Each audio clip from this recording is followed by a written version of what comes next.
Menlu Sugiono mengatakan Indonesia saat ini pemirsa sudah jadi anggota tetap Board of Peace tanpa menyetor 1 miliar dolar Amerika atau setara 16 triliun rupiah. Ini kan ramai ya dibicarakan. Jadi tidak benar Indonesia menyetor uang 16 triliun rupiah. Menurut Sugiono, uang tersebut bukan sebuah iuran wajib atau syarat keanggotaan tetap, bukan. Kontribusi Indonesia adalah mengirim 8.000 pasukan penjaga keamanan. Menurut Sugiono, pembahasan terkait kontribusi 1 miliar dolar Amerika merujuk apabila suatu negara ingin mengambil peran tertentu seperti menjadi anggota permanen. Jadi dari awal saya bilang, ini yang namanya itu bukan iuran keanggotaan, bukan syarat keanggotaan, tidak. Kita sekarang sudah anggota, nggak perlu bayar juga nggak apa-apa. Berarti Indonesia nggak akan bayar. Tapi kalau misalnya kemarin tuh kita mau jadi anggota permanen, ada biaya kontribusi. Ada kontribusi 1 miliar itu kan gitu. Bukan kemudian kita sekarang karena belum bayar kita bukan anggota board office loh. Paham ya? Jadi kontribusinya beda-beda gitu ya Mas, ada yang uang. Sementara itu Ketua MPR RI Ahmad Muzani mendukung keputusan pemerintah untuk bergabung dalam Dewan Perdamaian atau Board of Peace. Menurut Muzani, keikutsertaan Indonesia dalam Board of Peace diyakini untuk membantu menyuarakan perdamaian di Palestina.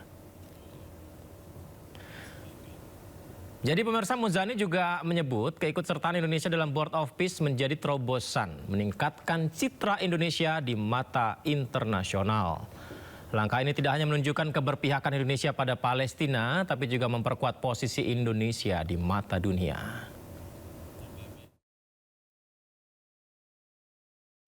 BOP ini tentu saja kita terlibat bukan hanya pada proses perdamaian Timur Tengah, tapi juga proses rekonsiliasi dan pembangunan kembali Gaza.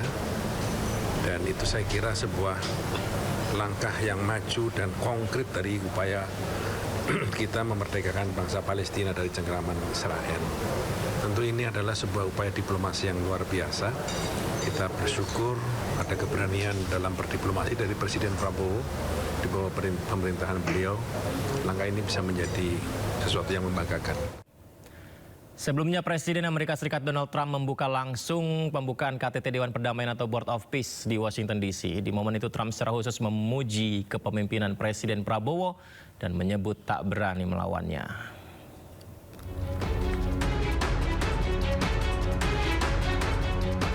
Presiden Prabowo Subianto menghadiri rapat perdana Board of Peace penanganan Gaza yang diinisiasi Presiden Amerika Serikat Donald Trump di Washington DC, Amerika Serikat.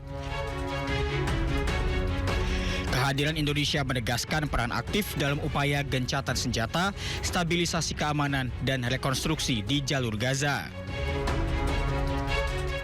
Rapat perdana Board of Peace merupakan implementasi awal dari piagam Dewan Perdamaian yang diluncurkan untuk menangani secara khusus krisis Gaza melalui kerjasama negara-negara anggota.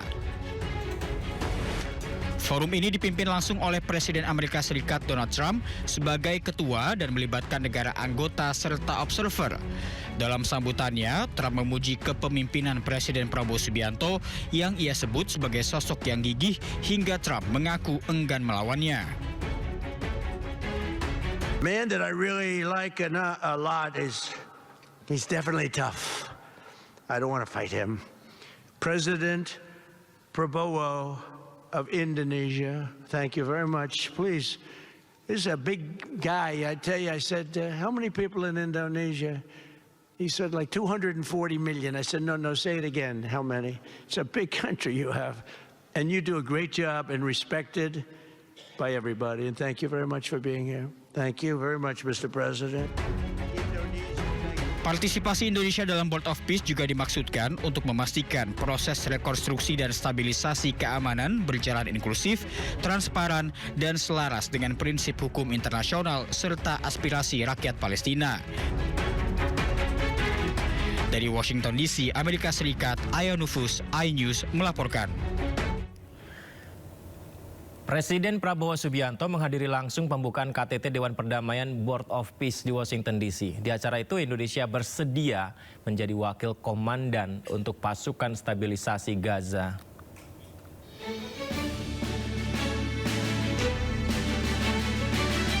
Presiden Prabowo Subianto menghadiri rapat perdana Board of Peace penanganan Gaza yang diinisiasi Presiden Amerika Serikat Donald Trump di Washington DC, Amerika Serikat. Kehadiran Indonesia menegaskan peran aktif dalam upaya gencatan senjata, stabilisasi keamanan dan rekonstruksi di jalur Gaza. Indonesia pun siap mengirimkan 8.000 tentara sebagai bagian dari pasukan stabilisasi internasional atau International Stabilization Force ke Gaza, Palestina. The achievements of the ceasefire is real. We commend this, and therefore we reaffirm our commitment to contribute significant number of troops, up to 8,000 or more if necessary. We are prepared to contribute the troops to take part actively in the International Stabilization Force to make this peace work. Thank you very much.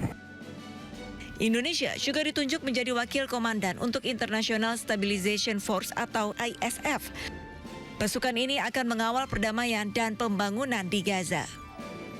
I'm incredibly pleased to announce today that the first 5 countries have committed troops to serve in the ISF: Indonesia, Morocco, Kazakhstan, Kosovo, and Albania.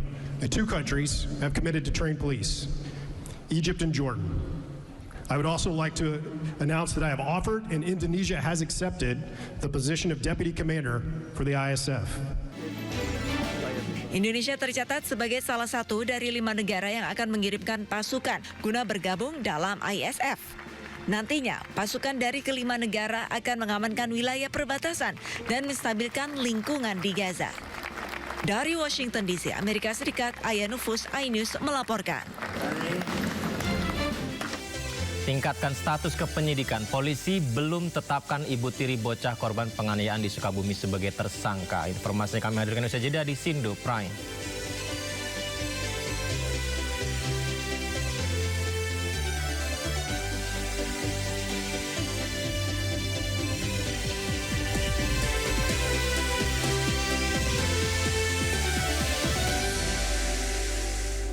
Kampung ini Pak Bro.